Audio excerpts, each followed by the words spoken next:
બિદડા ગામે કોરોનાને નાથવા સજ્જડ બંધ પાડવાનો નિર્ણય લેવાયો, પરંતુ શિવસેનાના આગેવાન દ્વારા કોરોના સામે લડવા સાહસ બતાવાયું અને સમગ્ર વેપારીઓએ પોતાની દુકાન ખોલી અને તેની સાથે સેલ્ફી ક્લિક કરી ફોટો વાયરલ કર્યો હતો। માંડવી તાલુકાના બિદડા ગામમાં 7 દિવસ સ્વૈચ્છિક રીતે લોકડાઉનનો અમલ કરાયો અને બિદડા ગામમાં કોરોનાએ ડરની દહેશત ફેલાવી દીધી અને બિદડા ગ્રામ પંચાયતના આ અણધાર્યા નિર્ણયની પોલ શિવસેનાના આગેવાનોએ ખોલી નાખી હતી। લોકડાઉનને લીધે વેપારીઓ અને ગ્રામજનોના ધંધા રોજગાર પર મોટી અસર પહોંચી હતી અને તેને ધ્યાને રાખી શિવસેનાના આગેવાનોએ કચ્છ કેર ટીવી ન્યૂઝના માધ્યમથી ભયનો માહોલ દૂર કરવા તંત્ર, વેપારી અને ગ્રામજનોને અપીલ કરી। ત્યારે માંડવી તાલુકાના બિદડા ગામમાં જે લોકડાઉન કરેલ હતું તેને લઈ અને શિવસેનાના પ્રમુખના સાહસ અને રજૂઆતથી અને કચ્છ કેર ટીવી ન્યૂઝના અહેવાલથી બિદડાના વેપારીઓએ પોતાની દુકાનો ચાલુ કરી સેલ્ફી ફોટો લઈ અને સોશિયલ મીડિયામાં વાયરલ કર્યો હતો અને આ મહામારી સામે લડવાની તાકાત બતાવી હતી। તે બદલ માંડવી તાલુકાના શિવસેના પ્રમુખ અમિતભાઈ સંઘાર તેમજ નરેન્દ્રભાઈ સંઘારે કચ્છ કેર ટીવી ન્યૂઝ તેમજ વેપારી મિત્રો અને સાથ સહકાર આપનારા લોકોનો આભાર માન્યો હતો અને લોકોને કોરોના ભયથી મુક્ત રહેવા માટે અપીલ કરી હતી અને સરકારના નિયમોનું પાલન કરવાની પણ અપીલ કરવામાં આવી હતી। Report by Dinesh Abchung, Mandvi. મારું નામ અમિત સંઘાર, માંડવી તાલુકા શિવસેના પ્રમુખ અને મારું ગામ છે બિદડા। અમારે જે પ્રશ્ન હતો બિદડા ગામમાં જે 7 દિવસનો સ્વૈચ્છિક લોકડાઉન લાગેલો હતો કે જેનામાં આપણા તમામ વેપારી મિત્ર વર્ગ કે જેમણે આટલું સાથ સહકાર આપ્યું અને ગામની જે છાપ ખરાબ કરવામાં આવી હતી અફવાઓ અને ભય ફેલાવવામાં,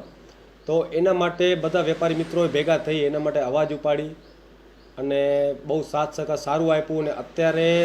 મીડિયા, ખાસ કરીને મીડિયાએ જે પણ અમારે સાથ સહકાર આપ્યો કે જેમના લીધે બધા વેપારીઓ સજાગ થયા અને પોતપોતાની દુકાનો ધીમે ધીમે ચાલુ કરી છે અને રોજગાર તરફ પાછા વળ્યા છે। તો એના માટે મીડિયાના જેટલા પણ તમામ મિત્રો છે એમને પણ અમારા તરફથી ખૂબ ખૂબ અભિનંદન અને ખૂબ ખૂબ શુભેચ્છાઓ કે જેમણે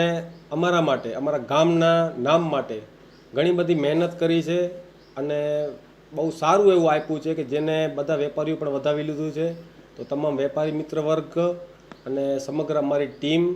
અને તમામ મીડિયાના આપણા ભાઈઓ એમનો ખૂબ ખૂબ આભાર જેમણે અમને આટલું સાથ સહકાર આપ્યું। કાલે બિદડાની અંદર તમે માનો તો 100% જેવું બંધ જ હતું, પણ આજની ડેટમાં કે તમારા ન્યૂઝ આવ્યા પછી કે બિદડાની અંદર મેક્સિમમ 50 to 55% જેટલા 55% જેટલા દુકાનો બધા ખુલી ગયા છે। હા, એ ખાસ બાબત એમના માટે જ પણ હતી કે જે ફરસાણવાળા હોય, દાબેલીવાળા હોય કે જે રોજનું કમાવી ખાતા નાસ્તાવાળા હોય એમના માટે આ બધી વસ્તુ બહુ જ એમનો માલ જે હોય એ બધું ખરાબ થઈ જાત અને બધી વસ્તુ એની વેસ્ટેજ જાત।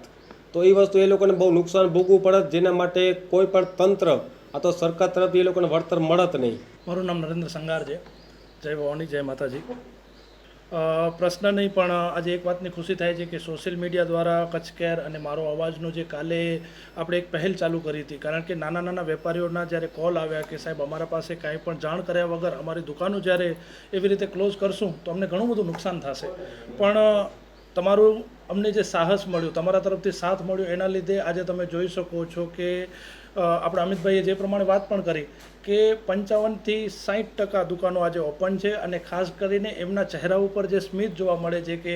સાહેબ તમે જે લડત ચાલુ કરી, કારણ કે કોઈકને આગળ આવવાનું હતું, અમે આગળ આવ્યા, તમારો સપોર્ટ મળ્યો અને ગામજનોનો તમે આજે જોઈ શકો છો કે કેવી રીતે આજે બધા લોકોએ પોતાના ધંધા ચાલુ કર્યા છે અને નોર્મલ રીતે બધું ચાલુ પણ થઈ ગયું। સાહેબ, કાલે પણ મેં તમને વાત કરી હતી કે આવા એક નેગેટિવ ન્યૂઝના લીધે એવું નથી કે મોટા વેપારીઓ, નાના વેપારીઓને પણ એટલી અસર થાય છે કે આ ગામમાંથી ક્રોસ કેવી રીતે થવું એના માટે પણ ઘણા લોકો વિચાર કરતા હતા કે કંઈ હાઈવે તો બંધ નહીં હોય, એટલે કે કોઈ પણ નિયમ કર્યા વગર લોકડાઉન કરવું એટલે ઘણું અઘરું થયું। બધાને એમ થયું રસ્તા બ્લોક કરી દીધા હશે, ગામની અંદર કોઈ જાતું નહીં હોય, એવું બધું જે એક માહોલ ઊભું કરવામાં આવ્યું, પણ કાલના ન્યૂઝથી આ બધું ક્લિયર થઈ ગયું છે અને આજે પાછું આપણું ગામ જે છે એ પાછું સુરક્ષિત છે। કાલે અમે એક લોગો પણ બનાવ્યો કે મારું બિદડા ગામ સુરક્ષિત ગામ, એના થ્રુ આગળ અમે આજે આગળ વધ્યા અને આજે આખું બિદડા જે છે એ પાછું શાંતિથી શરૂ પણ થઈ ગયું છે।